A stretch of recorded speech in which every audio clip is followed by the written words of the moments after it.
됐습니다. 새해 복 많이 받으세요. 새해 복 많이 받으세요. 네, 새해 복 많이 받으시기 바랍니다. 네, 설 연휴인데요. 잘 보내고 계신가요? 네, 오랜만에 우리 가족들 다 모이시니까 좋으시죠? 우리 자녀들도 보고 손자, 손녀도 보고 참 좋으셨을 텐데요. 또 오늘 이 예배를 또 고향 다녀오시느라 영상으로 예배 드리는 분들 계실 텐데요. 남은 설 명절 연휴 잘 보내시고 오가는 길 하나님이 동행해 주셔서 안전하게 다녀오시고 또 기쁜 명절 되시기를 바랍니다. 또 하나님이 주실 은혜를 기대하면서 새롭게 출발하는 우리 설날이니까 새해가 또 되시기를 바랍니다. 사실 설날부터 갑진년이 시작되는 거거든요. 그러니까 우리 이 갑진년 값지게 보내는 새해 되시기를 바랍니다. 지난 주 중에 묵상했던 말씀 중에서 오병이어의 사건의 말씀이 있었습니다. 이번 설 명절과 올해가 이 오병이어 같은 하나님의 은혜가 가득하시기를 축복드립니다.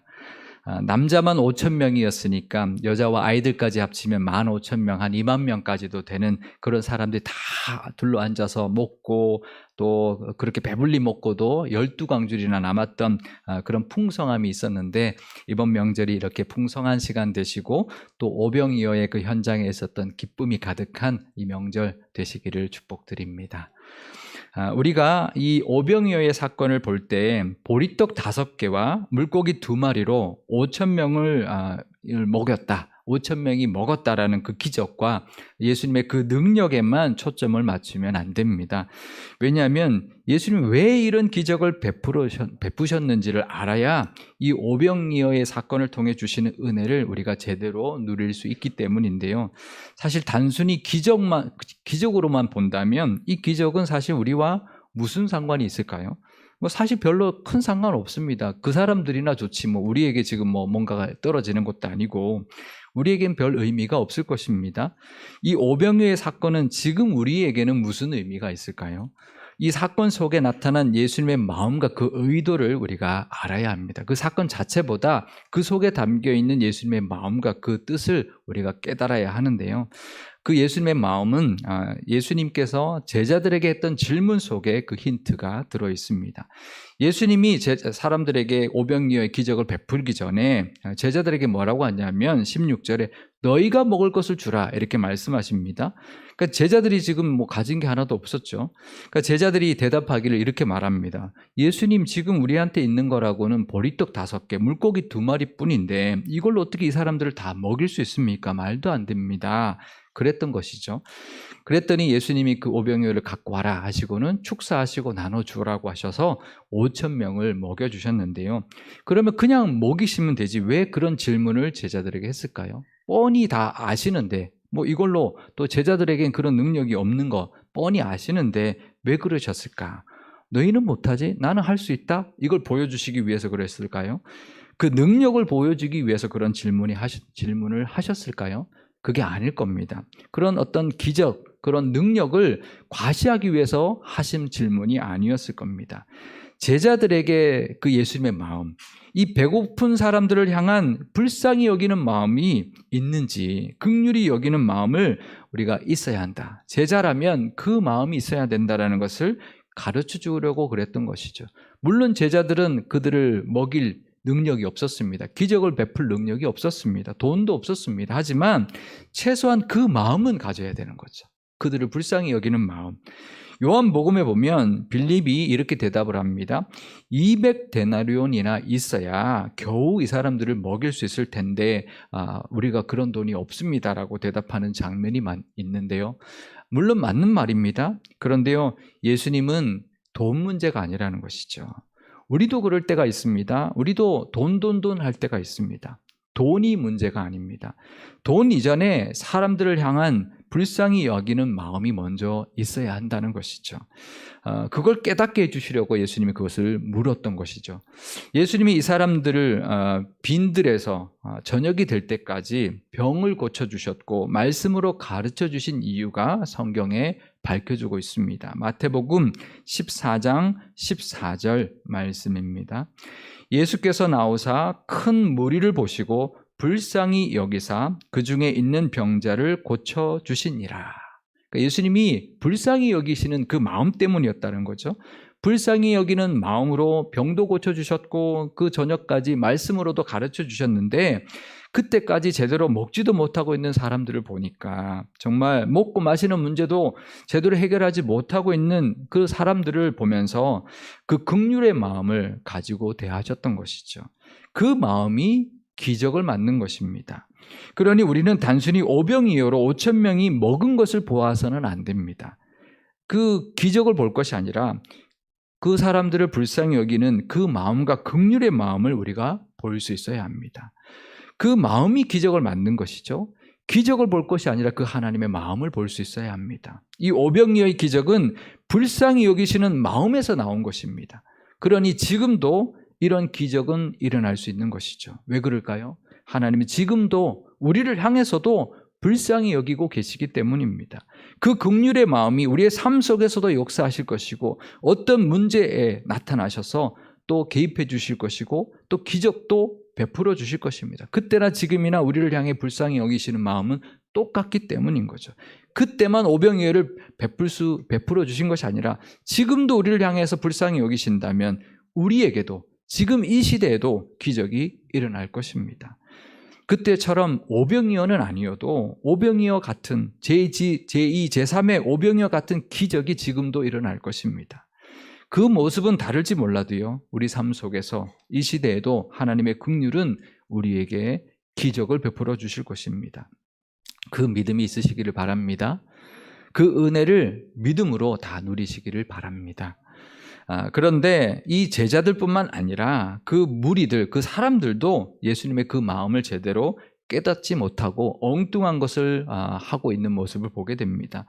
오늘 본문의 말씀은요, 이 오병이어 사건 바로 직후에 있었던 일인데요.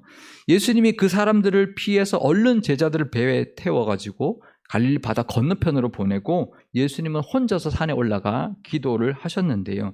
그 이유가 요한복음에 나오고 있습니다. 요한복음 6장 15절 말씀입니다. 그러므로 예수께서 그들이 와서 자기를 억지로 붙들어 임금으로 삼으려는 줄 아시고 다시 혼자 산으로 떠나가시니라. 사람들이 그 기적을 보고 예수님을 왕 삼으려고 했다라는 거죠. 그 사람들도 그 예수님의 마음, 그 기적을 베푼 그 기적 그 뒤에 있는 예수님의 마음을 제대로 몰랐던 것이죠. 그냥 단순히 먹고 마시는 것 해결해 주시는 분, 또 이 로마의 압제에서 우리를 건져 주실 수 있는 그런 세상적인 왕으로 생각하고 왕 삼으려고 했던 것이죠. 하지만 예수님은 그런 왕으로 이 땅에 오신 것이 아니었습니다. 그런데 제자들이 갈릴리 바다를 건너가다가 풍랑을 만나게 되었는데요. 제자들이 그 배를 타고 떠났던 시점은 23절에 보면 해가 저물 때라고 말하고 있습니다. 근데 25절에 예수님께서 그 제자들을 향해서 무리를 걸어가시는 장면이 나오는데 그때가 밤 사경이었다라고 시각이 나와 있습니다. 밤 사경은요, 이스라엘 백성들은 밤을 4개로 나눴습니다. 그러니까 4번째, 마지막인 거죠. 그러니까 새벽 한 3시부터 6시까지 동트기 직전의 그 시간대인데요. 그러니까 제자들이 밤새도록 갈릴리 바다를 건너고 있었고 밤새 그 풍랑에 고전하고 있었던 것이죠. 그래서 예수님께서 급하게 무리를 걸어서 제자들에게 갔던 것입니다. 예수님의 이 모습도 단순히 무리를 걸을 수 있다라는 능력을 보여주시기 위해서 그런 것이 아니었다라는 것을 우리가 알아야 합니다. 그러니까 우리는 단순히 예수님 무리를 걸었다, 그것만 보게 되는데요. 그 전에 예수님의 마음을 볼 수 있어야 합니다. 마태복음 14장 24절 말씀입니다. 배가 이미 육지에서 술이나 떠나서 바람이 거스름으로 물결로 말미암아 고난을 당하더라. 그 제자들 중에는 어부 출신들이 많았습니다. 근데 그들도 감당하기 어려운 그런 거센 바람이 불고 있어서 고통 중에 있었던 것이죠. 그 모습을 보신 예수님께서 그 고난 중에 있는 제자들 향해 달려가신 것입니다. 그 상황이 그냥 물 위였던 것이죠. 예수님이 그냥 무리를 걸어가신 것이 아니라 그냥 제자들에게 달려가신 것입니다. 달려가다 보니 그게 물 위였던 것이죠. 기적을 보여주시려고 그렇게 무리를 걸어가신 것이 아닙니다. 예수님은 그냥 그 제자들 향해 그냥 가신 것입니다. 예수님은 무리를 걷는 기적이나 능력에는 관심 없습니다. 제자들을 불쌍히 여기신 그 마음 때문에 고통받고 있는 제자를 향해 그냥 달려가신 것입니다. 마치 어미가 위급한 자기 아기를 향해서 물불 안 가리고 달려가는 것 같은 그런 모습으로 예수님은 제자들에게 달려가신 것이죠. 가다 보니까 물 위였던 것일 뿐입니다. 예수님은 기적에는 관심 없습니다. 오직 그 고통당하고 있는 제자들을 향하신 불쌍히 여기는 그 마음 때문에 그냥 급하게 물 위를 달려가신 것입니다. 그런데 예수님의 그런 마음과는 다르게 제자들의 반응은 어땠나요? 칠흑같이 어두운 그 바다 위를 걸어오는 예수님을 보고 귀신이다 그러면서 무서워했던 것이죠. 마태복음 14장 26절 말씀입니다. 제자들이 그가 바다 위로 걸어오심을 보고 놀라 유령이라 하며 무서워하여 소리 지르거늘. 그러니까 귀신이다 그러면서 무서워서 벌벌 떨고 있었던 것이죠. 그럴 만도 했을 겁니다. 지금 캄캄한 밤에 바다 한가운데로 누가 걸어오고 있는데 자기들은 지금 파도와 막 싸우고 있는데 누가 바다 위로 걸어오고 있으니까 무서워서 소리 지를 만도 하죠. 아마 그래서 그랬을 수도 있습니다. 우리가 죽나 보다. 죽음의 사자가 오나 보다. 그렇게 여겼을 수도 있습니다. 근데 그때 들려온 것이 무엇이었나요? 바로 주님의 음성이었습니다. 마태복음 14장 27절 말씀입니다. 예수께서 즉시 이르시되 안심하라 나니 두려워하지 말라. 그러니까 안심해라 나다 두려워하지 말아라 그렇게 급하게 말씀하셨다라는 거죠. 여기에서 우리가 그 예수님 말씀 전에 즉시 이르시되 여기 우리가 볼 수 있어야 합니다. 그러니까 급하게 말씀하신 거죠. 그러자 나다 아니야 귀신 아니야 나야 그러니 두려워하지 말아라 라고 하셨던 그 예수님의 마음을 우리가 볼 수 있어야 합니다. 예수님은 그들을 향해 달려갔는데 또 그들은 또 귀신인 줄 알고 벌벌 떠니까 아니야 나야 라고 하시면서 급하게 그들을 안심시키는 예수님의 그 마음을 우리가 볼 수 있어야 합니다. 제자들이 얼마나 안도의 한숨을 쉬었을까요? 얼마나 예수님이 반갑고 기뻤고 감사했을까요? 우리가 사는 날 동안에도 하나님은 이렇게 우리에게 달려오십니다. 어떤 위기 가운데 처해 있다 할지라도 예수님은 우리를 보고 계시고 우리를 향해 달려오십니다. 그곳이 바다 한복판이라 할지라도 무리를 걸어서라도 우리에게 달려오실 것입니다. 무리를 걸으신 기적을 볼 것이 아니라 그 하나님의 마음을 우리가 볼 수 있어야 합니다. 우리를 향해 달려오시고 우리를 보시고 안타까워하시고 긍휼히 여기시고 우리에게 정말 무리를 걸어서 달려오시는 것 같은 그 기적이 중요한 것이 아니라 그 마음이 중요한 것입니다. 우리에게도 그 믿음 있으시기를 바랍니다. 하나님은 다 보고 계신다. 늘 우리를 건지시기 위하여 달려오시는 분이시다라는 것을 믿으실 수 있기를 바랍니다. 그리고 하나님이 말씀하시는 그 음성 바로 안심해라 내가 너를 지키고 있으니 두려워하지 말아라 하시는 그 말씀은 지금도 우리에게 하고 계시는 말씀이라는 것을 우리가 기억하시기를 바랍니다. 그 음성 우리 귀에는 들리지 않아도 믿음으로 들으며 어떤 위기 가운데도 하나님의 음성 듣고 우리를 건져주시는 하나님을 믿는 믿음으로 살아가시기를 바랍니다. 그런데요, 그때 다른 제자들과는 다르게 베드로는 이렇게 예수님께 말합니다. 마태복음 14장 28절 말씀입니다. 베드로가 대답하여 이르되 주여 만일 주님이시거든 나를 명하사 물 위로 오라 하소서 하니. 그러니까 지금 베드로는 좀 되게 독특해요. 지금 풍랑 가운데 예수님이 왔는데 귀신인 줄 알았다가 예수님이라고 하니까 아유 예수님 오셨군요. 이제 그럴 상황에서 자기 보고 물 위로 걸어오게 해달라. 그렇게 명해달라. 이제 그렇게 말하고 있는 것이죠. 지금 아직 예수님이 그 배에 오르고 풍랑이 잠잠해졌기 때문에 풍랑이 사라진 것도 아닙니다. 아직도 풍랑이 치고 있고 배가 뒤집힐 직전인데 근데 예수님이 오신 것만으로도 어떻게 보면 기뻐하고 그래야 되는데 그 와중에 자기도 지금 무리를 예수님처럼 걷게 해달라. 그렇게 말하고 있는 것입니다. 근데 예수님이 뭐라고 하셨을까요? 그런 베드로를 나무라기는커녕 믿음으로 여겨주시고 그래 그러면 한번 와라라고 말씀하신 것이죠. 베드로가 그 예수님의 말씀을 듣고 정말 배에서 발을 떼서 정말 무리를 걸어간 사람이 되었습니다. 정말 우리가 성경에서 무리를 걸은 사람 정말 이 베드로인 것이죠. 근데 갈 거면 끝까지 가긴 하지. 도중에 가다가 또 바람을 보고 무서워서 또 물에 빠져들어가기 시작했죠. 그러면서 베드로의 반응이 어땠나요? 막 소리를 지릅니다. 예수님 구해주세요. 마태복음 14장 30절 말씀입니다. 바람을 보고 무서워 빠져가는지라 소리질러 이르되 주여 나를 구원하소서 하니. 그러니까 예수님 또 구해주세요, 살려주세요, 또 그렇게 소리 질렀던 거죠. 가관도 이런 가관이 없습니다. 그죠? 그냥 배에 있었으면 아무 일 없었을 텐데 예수님 속으로 무슨 생각하셨을까요? 그냥 배 위에 있지 뭐하러 무리를 걷게 해달라고 하다가 또 오다가 또 물에 빠지니까 또 살려달라고 또 막 소리를 지르나 그러셨을지도 모릅니다. 그냥 배에 있었으면 되는데 너 참 왜 그러냐 뭐 그렇게 생각이 드실 만도 한데 예수님의 반응이 뭘까요? 예수님은 베드로의 그 모습도 불쌍히 여겨주셨습니다. 그렇게 오버하는 그 베드로의 모습도 그냥 가만히 있지 뭐 무리를 걷게 해달라 그랬다가 또 빠지니까 또 살려달라고 또 소리 지르는 그 모습도 불쌍히 여겨주셨습니다. 그래서 예수님이 이렇게 하셨습니다. 마태복음 14장 31절 앞부분입니다.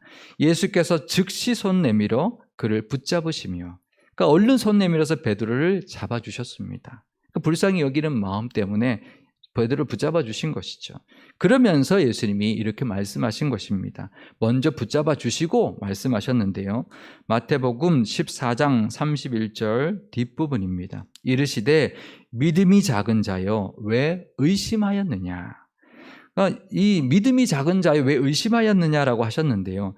베드로가 뭘 의심한 걸까요? 예수님의 능력을 의심한 걸까요? 예수님 오라 그랬다가 걸어가는데 정말 예수님이 내가 물에 안 빠지고 잘 걸어갈 수 있게 해주실까? 이제 그런 믿음 또 그런 능력을 의심한 걸까요?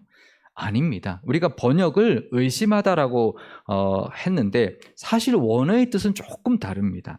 의심하다라고 번역한 이 헬라어 에디스타사스라는 단어는요, 의심하다라기보다는 이중으로 하다 이런 뜻입니다. 이 원래 어원은 디스타조라는 단어인데요.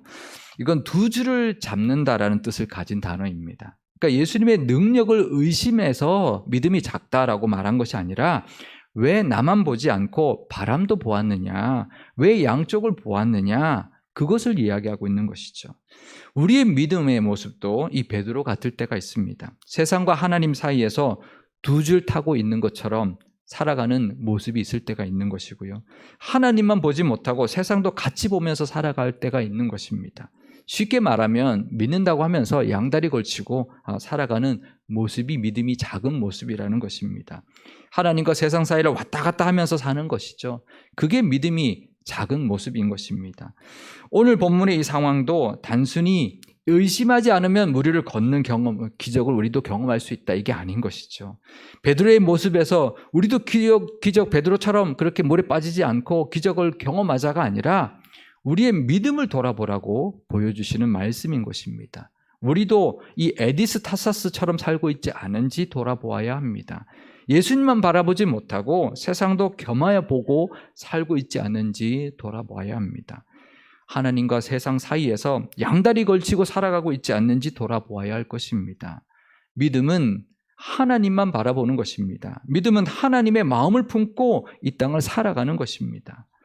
오병이어의 기적을 경험한 사람들도 그들은 하나님의 나라를 보지 못하고 세상 나라를 보았기 때문입니다. 하나님의 마음보다는 먹고 배부름을 더 중요하게 여겼기 때문입니다. 그래서 예수님을 세상의 왕, 어떤 압제에서 자기들을 구원해 줄 왕으로만 삼으려고 했던 것이죠. 사람들은 예수님을 그냥 먹고 배부르게 해줄 왕으로 생각했던 것입니다. 하지만 예수님은 단순히 그런 왕으로 오신 것이 아닙니다. 단순히 먹고 배부름의 문제를 해결해 주시기 위하여 이 땅에 오신 것이 아니었습니다. 우리의 믿음도 이럴 때가 있습니다. 하나님의 나라와 세상에서 왔다 갔다 할 때가 있는 것이죠. 물론 이 땅에 살면서 그런 것도 필요합니다. 하지만 하나님은 이제 그런 것은 내가 알아서 해주는 거야. 먹고 마시고 배부르고 돈 같은 것들은 내가 채워준다. 그러니 너희는 그냥 믿기만 해라. 하나님만 나만 의지하라 라고 말씀하고 있는 것입니다. 우리의 믿음을 한번 돌아보시기를 바랍니다. 예수님과 함께 있는데 마치 동상이몽하는 것처럼 전혀 다른 생각을 하면서 함께하고 있지는 않은지, 그게 믿음이 작은 모습이라는 것을 우리가 기억해야 할 것입니다. 우리의 믿음이 하나님의 마음과 다르게 세상과 하나님 사이에서 마치 두 줄 타는 것처럼 살아가는 그런 믿음의 모습이 아닌지, 하나님의 마음보다는 먹고 배부른 것에 더 관심을 가지고 있는 믿음은 아닌지, 또 하나님께 집중하지 못하고 세상의 바람을 보며 무서워 떨고 있지는 않은지 우리의 믿음을 돌아보실 수 있기를 바랍니다. 예수님이 말씀하시는 의심하지 않는 믿음은 두 줄 잡고 있지 않는 믿음을 말하는 것입니다. 세상의 줄은 과감하게 놓고 하나님의 줄만 붙들고 살아가시기를 바랍니다. 그럴 때 하나님의 마음을 가지게 되고 하나님의 시선으로 세상을 보게 될 것입니다. 그러면 무리도 걸어오시고 오병이어로 5,000명도 먹이시는 그 하나님을 만나게 될 것입니다. 오병이어로 5,000명을 먹이시는 하나님, 무리를 걸어오시는 하나님을 우리 삶 속에서도 지금 이 시대에도 우리가 만나게 될 것입니다. 하나님께만 집중하는 그 큰 믿음으로 이 시대의 오병이어 같은 기적, 이 땅에서도 물 위를 걸어오시는 그 기적을 우리가 누리고 또 만나시는, 그렇게 살아가시는 믿음의 복이 있으시기를 주님의 이름으로 축원드립니다. 기도하시겠습니다. 불쌍히 여기시는 마음으로 우리를 늘 대해주시는 하나님 아버지, 설 명절 연휴를 보내고 있습니다.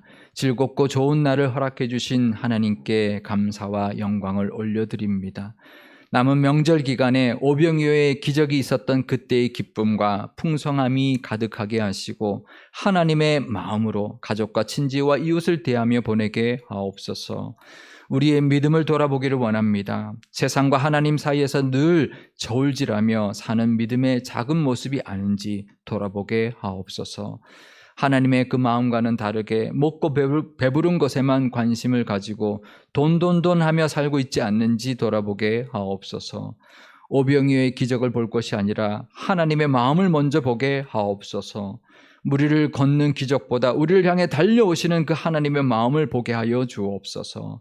그 하나님의 긍휼이 여기심과 사랑이 지금도 우리와 함께하고 있으니 지금 이 시대에도 나에게도 우리 교회에게도 오병이어와 같은 기적이 일어날 줄 믿습니다. 무리를 걸어오셔서 풍랑을 잠잠케 하시는 그 하나님을 만나게 될 줄 믿습니다. 그 하나님만 바라보는 큰 믿음으로 살아가는 우리 교회와 모든 교우들이 다 되게 하여 주옵소서. 우리 구주 예수님의 이름으로 기도드리옵나이다. 아멘.